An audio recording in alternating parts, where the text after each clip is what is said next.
loolu bu leeree sa xel te nga jàpp ne baax na rek bu ci ay erreur nekkee mën nañ la ko pardonner mais xam nga lan moo bon jóg pour def lu bon. alors li ñuy def ci lu baax bari na li Sénégalais yi gis nañ ko wax naa ne lu ci nekk rek ñun dañ ko ubbi lu nekk rek mën naa ci wax ay yu gàtta yu tuuti mais dafa am important d'abord gëmloo nit ñi li ñu doon gëmloo nit ñi que mën nañu manifester mën nañu wax takk brassard rouge ne nii la ñuy def gëmloo nit ñi ne que mën nga jàng ci benn dëkk pas comme on faisait a nekk à Alouri à 36 kilomètres de Matam boo admee entrée en sixième def 36 kilomètres pour dem jàngi boo fa jógee dem jàngi Ndar Matam ba Ndar c'est compliqué mais aujourd'hui ci benn département ngay def case des tout-petits lu amul woon def école primaire def secondaire def lycée parfois nga def université construction la ba ci lu gàtt encore lu tuuti rek dem Makka le fait que nga dindi diggante Jeddah ak Médine 7 heures 2 heures d'attente dans les aéroports 5 heures de route sur des femmes en bon point mais c'est important est-ce que Médine dafa gën a jege mais non idée que avion mën na fa àgg ki ko yor bu ñu ko yéenee dinañ ko jox nañ ko laaj ñu laaj ko buur mu jox ñu ko donc loolu yu bari yoo xam ne yi l'enseignement de coranique dans les écoles il était interdit de faire l'enseignement religieux man sama doom bi ci école catholique lañ jàng mais yenn saa yi dugg nañ ci église bi def catéchisme parce que xale day toppee mais aujourd'hui ñu gëmloo ko nit ñi indi daara moderne donc faire rentrer dans l'école de Jules Ferry l'enseignement de la religion ngëm te na won nit ñi ne que république am na mais république mën a ànd ak diine waxuma ne diine mën a ànd ak tarixa aram jéen njàngale mu rëy la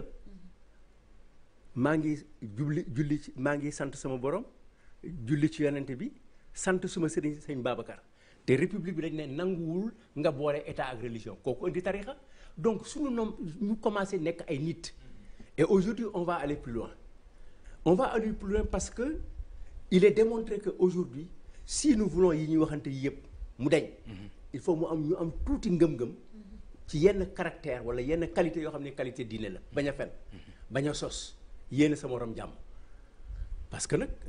on est en train de construire une université à Touba qui a avancé bi ñu koy commencé léegi kañ la passé wul 2 ans sëñ Mountakha la waaw mais université bi ñu fi bàyyi en 2010 Sine Saloum te defoon ci ay xaalis te àggul ba léegi nag waaw léegi doxalinu état tel dans la laïcité profonde ak état boo xam ne état dafa am ay consonances religieuses bu ci gën. laaj nañ la ko. non sa xalaat dama leen won yéen. dama leen won ñaari. bu non ñun comprendre nañ. mais comme jeex na. dañuy ñëw pour jàng ci yow xamee ci yow. moo tax on ne veut pas répondre à votre place moo lay won ne. da ngay jël sëñ Abdou. maa ngi leen di wax yéen député yi. bu leen indil Abdoul Aziz Ndaw loi bu bon. du Abdoul Aziz Ndaw. yàlla yonent bi lay waxal mais ak ñi ñëw ëllëg. donc président bu fi ñëw ñun député yi nañ ko yóbbu lu baax. yóbbu bi kii mën na dugg añ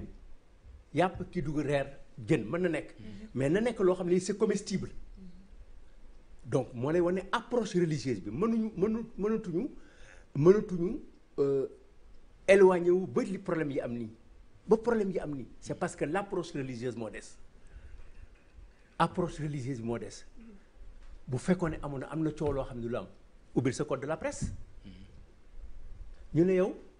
ñu lay wax léegi de mësuñu ko tudd ci code yi fi jaar yëpp ñu ne la boo gisee kenn koo xam ne kii nañ damay aw ci góor jigéen la bu ko xoolee bu ko ne sax mais lu tax nga dëngal sa loxo bu ko ne lu tax nga sol sa robe parce que boobu temps bi comme ñu ngi koy tere jàppal ne sanction ciy tegu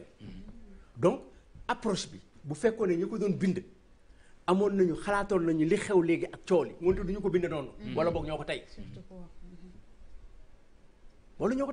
donc ba binduñu ko pour ñun nooy c'est-à-dire que comme yéen da ngeen di informer bëgguñu ngeen informer ne ñu ne leen kii diw la dañu bëgg ñu bàyyi ko dans la neutralité mu nekk loo xam ne ci biir yi kenn du ko gis alors que tollootuñu foofu léegi parce que fi ñu jëm ci situation yu compliqué lay doon donc ma lay won ne donc ci defin am na mais nag yow yaa ma naan lii def ngeen ko baaxul lu tax ngeen def ko mais wax naa ne man toog naa président Abdoulaye ak sama morom ma ñëw ne ko dama la soxla mën naa ma ne ko lii ak lii ak lii ak lii concerne dafa bari